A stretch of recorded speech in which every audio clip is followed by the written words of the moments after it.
Dahil sabi po nito ni Congressman Abante, mga idol, dapat nga naman daw pong busisiing mabuti lahat po ng mga ahensya.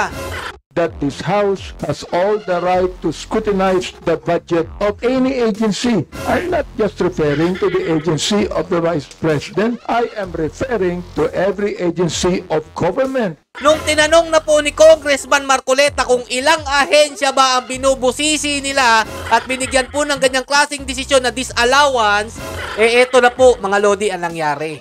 How many agencies today? Parliamentary inquiry. What is the parliamentary inquiry of the I'd Honorable like to Abante? ask the Honorable Marcoleta, are you rebuking this committee? Why am I supposed to rebuke the committee? I am You not. have been saying things for a while. Kahit anong pambabatikos nyo dyan, hindi kami maniniwala sa inyo. I-explain nyo muna kung saan nyo pinagkukuha itong mga bagay na nasa inyo ngayon na ang sahod lang naman ng isang congressman, magkano lang naman. Oh, Madam Kimbo at saka si Congressman Abante, naka-explain na ba? Paki-explain na para hindi malagay sa aming utak na nalagyan nga kayo nito ni Romualdez kaya kayo nagkaganyan.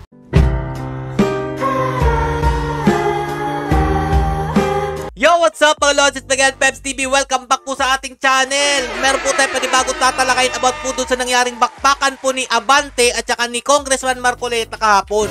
Dahil nga po mga idol, nagkasagutan po sila sa loob po ng Kongreso. Hindi po ata nagustuhan ni Abante ang sinabi po ni Congressman Marcoleta sa pinapapasa pong budget ng OBP ni Vice President Sara Duterte. Ito po yun mga Lodi, para po maunawaan ninyo kung ba't po nagkakandalaiti ito si Abante. Ito po, panoorin nyo mabuti para malinawan kayo. Thus, the Vice President believes that this House has all the right to scrutinize the budget of any agency. I'm not just referring to the agency of the Vice President. I am referring to every agency of government. Pakinggan nyo mabuti mga idol kasi nga po hindi nila makuha yung kasagutan na gusto nilang marinig kay VP Sara Duterte.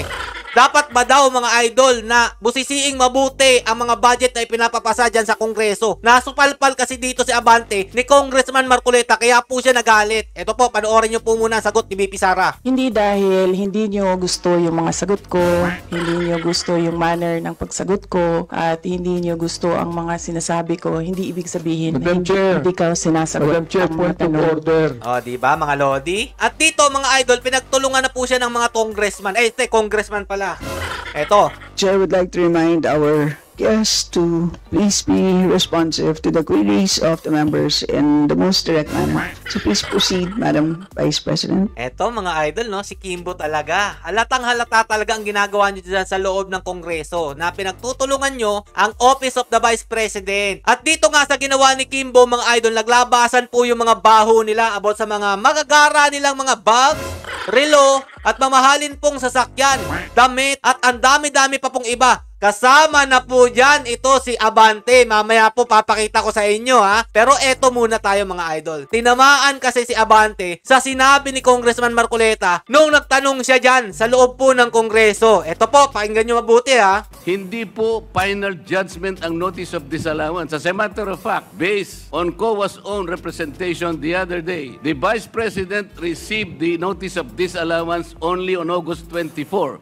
2024, which means, Mr. Chair, the Vice President has 6 months within which to reply and make an answer. Pero bakit meron na agad silang desisyon mga idol? Dito may tanong si Congressman Marcoleta na kinagalit po talaga ni Abante. That is correct, Madam COA.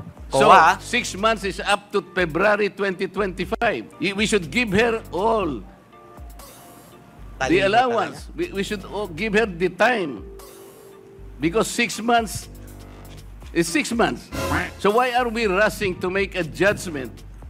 As a matter of fact, as I have already initiated earlier, Mr. Chair, when you said that anything we can discuss in this committee provided it is of public interest. Wow. And you said that intelligence funds and confidential funds are public interest.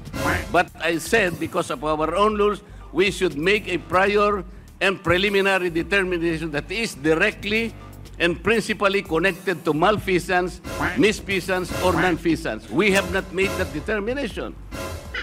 How can we now begin questioning whether or not the intelligence funds covered by an initial notice of disallowance is already directly and principally connected with non-feasance or misfeasance or malfeasance. Madam tanong niya. COA, how many agencies of government today are subjected to notice of disallowance? Do you have a number? Ito, dito po nag-react si Abante, mga idol. Dahil tinanong po ni Congressman Marcoleta kung ilang agencies po ba ang binigyan po nila ng ganyang klaseng pagbabawas ng pondo ng isang ahensya, mga idol. Dahil sabi po nito ni Congressman Abante, mga idol, dapat nga naman daw pong busisiing mabuti lahat po ng mga ahensya.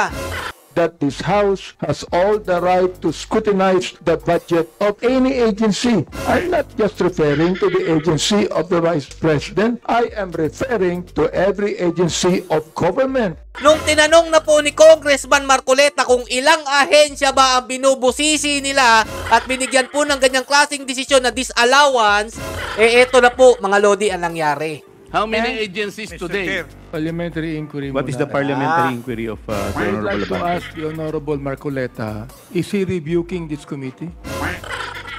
What is the question, Mr. Chair? Are you rebuking this committee? Why am I supposed to rebuke the committee? I am You not. have been saying things for a while. Eh bakit hindi magsasalita yan? Eh may mali nga sa ginagawa ninyo, ba't napipikon ka, Congressman Abante? Hindi ba dapat ninyong pagsalitain yan dahil isa yan sa mga pinili maging representante dyan sa Kongreso para kapag may nakitang kamalian dyan, eh matama ninyo. Pero ikaw, pinipigilan mo siya magsalita para mapagtakpan kung ano man yung ninanais ninyo sa vice presidente natin. You have been rebuking this committee.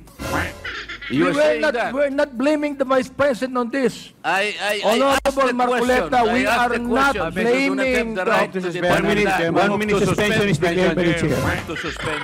Diba mga idol? Halatang halata po talaga na meron silang pinipigilan. At dito mga lodi, dinuro pa po niya si Congressman Marcoleta. Anak ng tinapay itong gantong klaseng pag-uugali ng kongresista, no? Ayaw pagsalitain yung isang kongresista. Gusto nila sila lang masunod dyan. Pero ito ang tanong dyan, Mr. Congressman Abante, isa ka rin ba sa nalagyan kaya po meron kayong ganyang kamamahal na mga bagay kagaya po nito ni Madam Sponsor na si Stella Kimbo na merong mamahaling mga bags, relo, sasakyan, etc. etc. Kasi mga idol, meron po tayong nakikita na meron po siyang suot-suot na gantong damit. Kaya na po mag-convert mga idol nung nalaman po yung presyo. I-convert nyo po yan mga idol ha. Para malaman nyo po, baka kasi isa po sila sa nalalagyan dyan na mga congressman, congresswoman.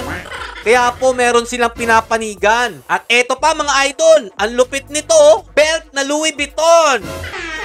Diba? 37,000 mga idol.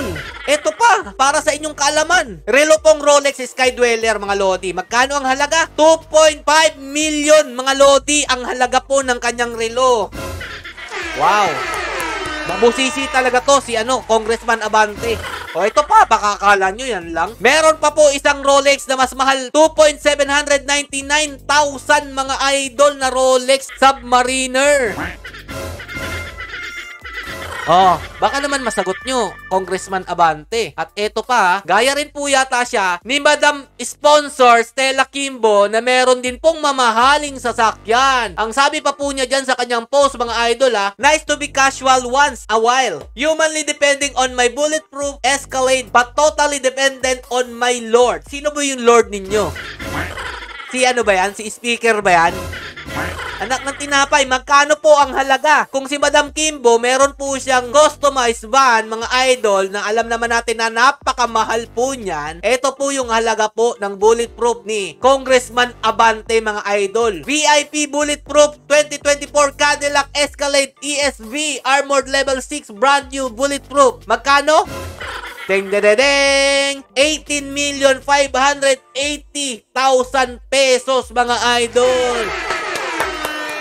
Palakpakan po natin.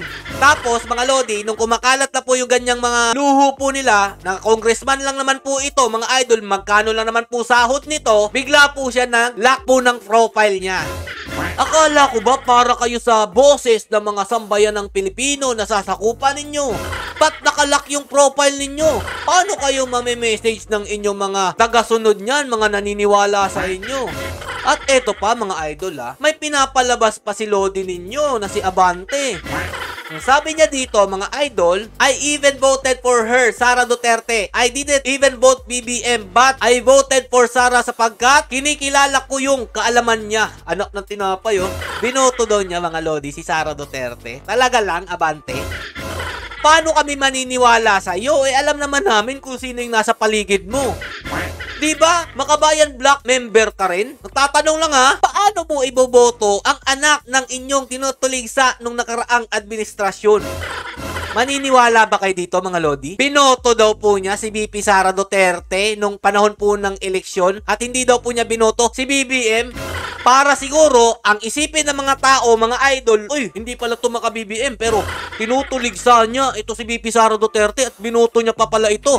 Para i-mind condition kayo na ultimo yung bumoto kay VP Sara Duterte, tumiwalag dahil sa ginagawa niya dyan sa Congress. Ganun yun, mga Lodi. Kaya kung lalawakan nyo lang inyong pag-iisip, mga Lods, maiintindihan nyo talaga ang ginagawa po nitong mga congressman na ito. At eto pa, mga idol, pagkatapos nilang pagkaisa dyan sa Congress, eto po si Abante, bigla po siyang maikipagkamay kay VP Sara Duterte at pangitsingisi pa siya dyan. Tapos, babanatan din pala niya ito, mga idol. Dahil alam naman natin na hindi naman po talaga to maka-Duterte tong Abante na to. Pinapalabas lang niya na binoto daw po kuno. Para naman, mga Lodi, yung utak ng ating mga kababayang Pilipino mabilog po nila. Pero VP Sara Duterte, wag po kayong magtitiwala sa mga nakapalibot po sa inyo. Baka kasi sa 2028 election, bigla po yang dumikit sa inyo. At alam naman natin na ikaw talaga ang magiging presidente sa 2028. Huwag na natin itanggihan. Kahit anong pambabatikos nyo dyan, hindi kami maniniwala sa inyo. I-explain nyo muna kung saan nyo pinagkukuha itong mga bagay na nasa inyo ngayon na ang sahod lang naman ng isang congressman, magkano lang naman. Madam Kimbo at saka si Congressman Abante, naka-explain na ba? Paki-explain na para hindi malagay sa aming utak na nalagyan nga kayo nito ni Romualdez kaya kayo nagkaganyan. Bulletproof na sasakyan, mamahaling mga relo na milyon-milyon, yung mga damit ninyo, yung belt ninyo. Anak ng tinapay, pitaka pa lang, bahay na namin. Okay? Paki-explain muna para malaman ng sambayan ng Pilipino kung totoo ba talagang may concern kayo kaya nyo binubusisi ang Office of the Vice President Budget Hearing. Pero nung tinanong kayo ni Congressman Marcoleta, ilang ahensya na ba ang binawasan nyo ng budget, bigla kang sumabat. Alam na alam namin na wala kayong maibang mapakitang ahensya na binawasan nyo ng ganyan kalaking halaga sa budget. Ngayon, sagutin nyo to, katanungan ng sambayan ng Pilipino. Totoo ba na lahat ng mga ahensya binubusisi nyong mabuti dyan pagdating sa mga budget? Hanggang dito lang po muna. Stay safe and God bless you all. Peace bomb. Salamat, Congressman Marcoleta.